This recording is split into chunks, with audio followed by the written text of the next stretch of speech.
This is my, probably about 1960s, maybe late 50s, Beam-O-Matic.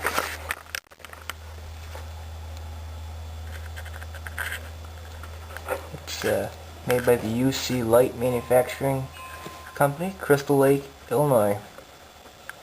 It's 110, 120 volts, 60 cycle, 50 watt, da-da-da-da-da. And it's just an emergency light. It would kick in in case power went out. Here's the control panel. I have it partially removed at the moment. Let's see. This top gauge measures the DC amperes. And it's charging the battery. I guess it just shows you how many amps are in the batteries. Bottom gauge shows you how many DC volts are in a battery. It'd take a 6-volt battery right here in this compartment. It's empty at the moment. And right here, this is bottom light. This is the pilot light. Tells you when the trickle charger is on. And the yellow light tells you when it's ready for service. This switch right here in the middle, this push button, it's a push to test button.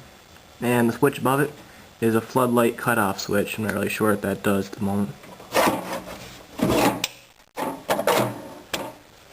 But I'll open it up for you.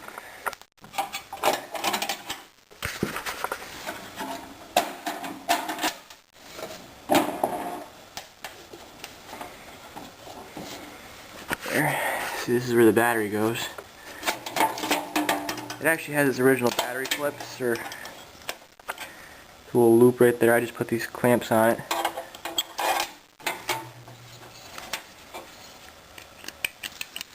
So you wouldn't have to put a battery in here. I think my grandpa must have done that. This would hold the battery in place, I guess. It's about the size of a good size, toolbox. It's a pretty good size old thing.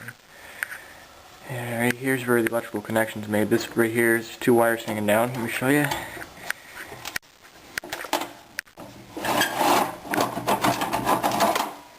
I took all the screws out so I could pull this out and make sure everything was in good shape. Well, here's the mechanism itself. In that plastic box there's 2 relays that control the whole thing. Here's the transformer. I think this is some kind of capacitor. I'm not really sure at the moment.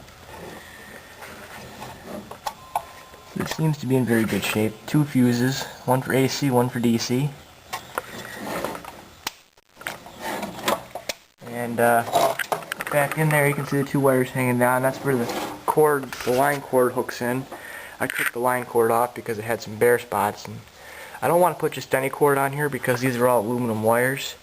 And I don't want it to oxidize and heat up if I ever use this thing, just for the heck of it. I don't want to have any fire hazards, so I'm going to get an aluminum line cord so I don't have any issues. Well, that's about it. Nothing too special about this thing, other than the fact that it's quite large, fairly heavy, and it has a lockable lid.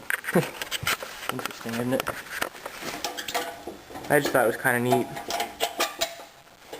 I'll be interested to see if I can hook it up. I mean, the tractor battery's about dead. There's no use for it in the tractor anymore. It won't hold any good amperage, so it's useless to me.